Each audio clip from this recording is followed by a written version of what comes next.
Okay, let's unpack this. Today, we are doing a truly unique and imaginative deep dive.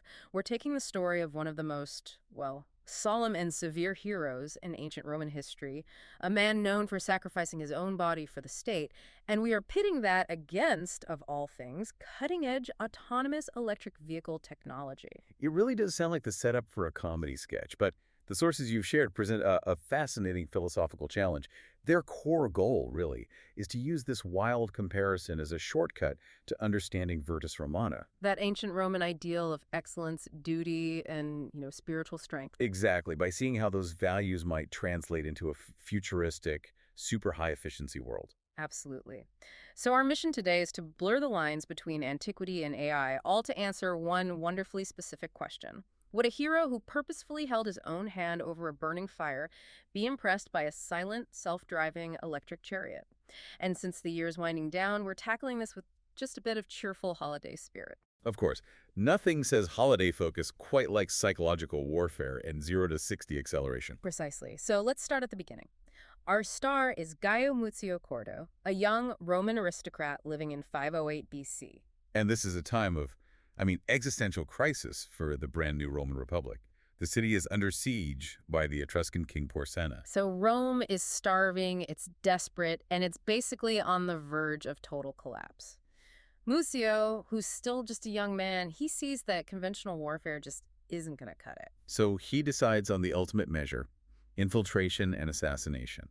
He volunteers to sneak into the enemy camp and kill the king himself. But as often happens in these high-stakes operations, he makes a critical mistake. A fatal one for the wrong person. He kills the king's secretary, mistaking him for Porsenna. And he's immediately captured, dragged before the king, who is, you can imagine, enraged. You'd expect him to be broken, maybe begging for mercy. But the exact opposite happens. This is the moment where Virtus Romana just explodes onto the world stage. He shows no fear. None at all. When interrogated, he holds fast to his identity, to his mission. He makes this famous declaration which just sums up the whole ruthless commitment of the Roman character. He says, Sono un cittadino romano, mi chiamano Muzio, come nemico volevo uccidere il mio nemico. Which means? I am a Roman citizen, they call me Muzio. As an enemy, I wanted to kill my enemy. No apology, no regret. Just a statement of fact. And then comes the legendary act, the extreme resilience.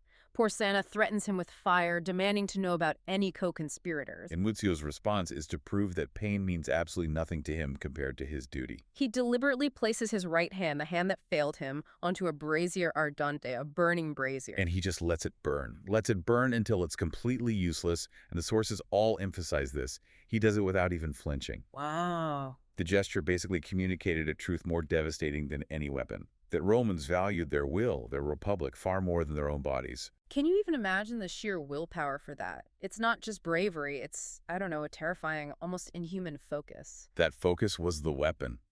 It so completely unhinged Porsenna that he was immediately convinced he couldn't beat Rome. So he just lets him go. He frees Muzio and starts peace negotiations. Yeah.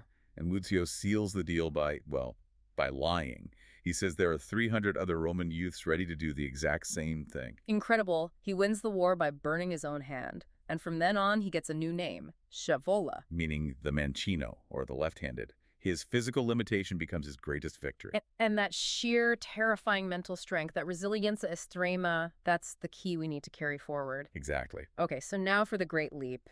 We have this hero of absolute firmness. Let's transport him to 2025. Would he approve of a modern electric vehicle? Our sources argue absolutamente sí. Absolutely, yes. And the case is built on efficiency, not luxury. Remember, Scevola was a man of the early republic, frugal, severe, focused. He would disprezare lo spreco e il rumore inutile. He would despise waste and useless noise. Right. And what is a gas-powered car? It's loud, complex, and most of its energy is wasted as heat and noise. But an EV, it's just pure function, stored energy converted directly into motion. Precisely. Scevola was an infiltrator, a man of azione silenziosa, silent action. The defining trait of an EV is that it hisses without making noise. The sources say it sibila senza fare rumor. The perfect tool for his night raids. Way better than a clattering chariot or a loud combustion engine. You've got it. Okay, I see the stealth connection, but let's push the philosophy a bit. The Virtus he showed was this, like, maximal intent turned into immediate, brutal action, the hand in the fire. How does that connect to an electric motor? Through physics, Yeah. actually. The istantanea accelerazione, the instant acceleration of an EV, is the physical version of his mental resolve. No delay. No delay, no buildup. It's just immediate maximum output. It perfectly mirrors his own rapidità di decisione. His strength wasn't patience. It was immediate, total commitment. An EV is committed instantly. And then there's the look of the thing. The early Roman Republic was all about severity, not fancy decorations. Which is why the sources point to the clean, almost Spartan aesthetic of a lot of modern performance EVs. The estetica pulita e quasi spartana.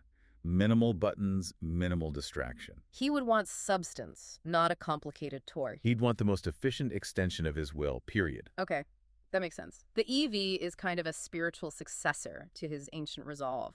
But here's the big challenge, the thing that makes this so fascinating.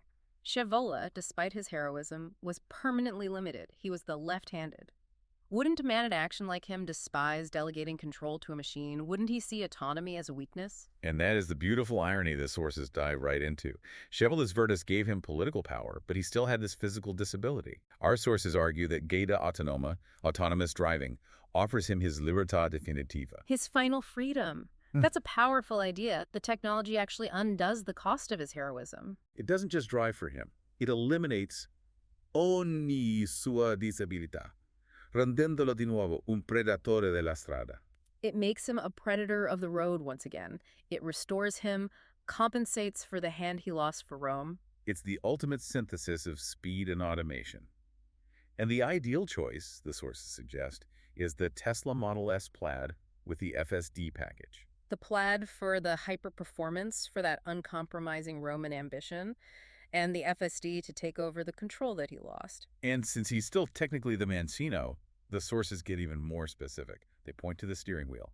He would choose the minimalist Volante yoke. The aircraft-style one, why that? Because it's perfect for being handled with one hand.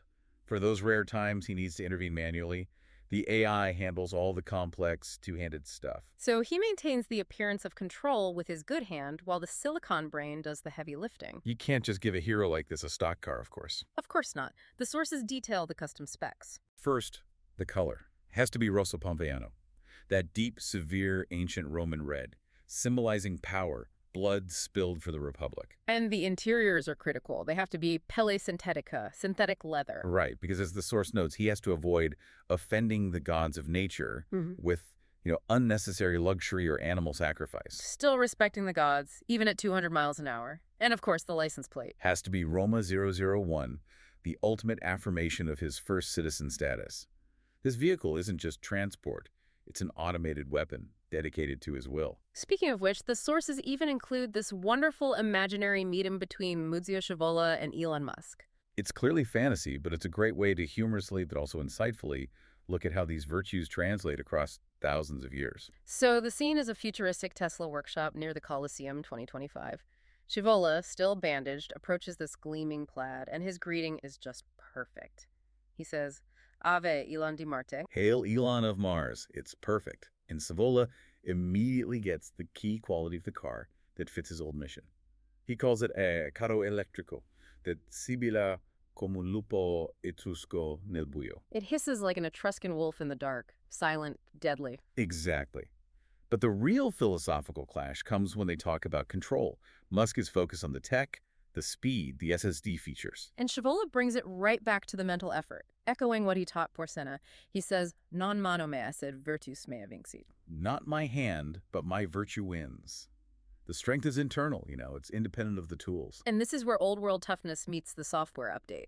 Scevola challenges the AI. He basically asks, I showed my resistance to pain. Can this silicon box endure its errors and learn from them? And Musk's answer is the modern version of Roman discipline, the neural net 12. It learns from mistakes and updates over the air. It constantly refines itself, never settles, just like a Roman soldier in training. The AI actually embodies that spirit of self-improvement, and Scevola's final summary just nails the whole thing, his new modern motto. Non ho bisogno della mano destra per tenere il volante, se la mia auto ha la mia stessa determinazione nel raggiungere l'obiettivo. Which is, I don't need my right hand to hold the wheel if my car has the same determination to reach the goal. He deputizes the AI to embody his own relentless will.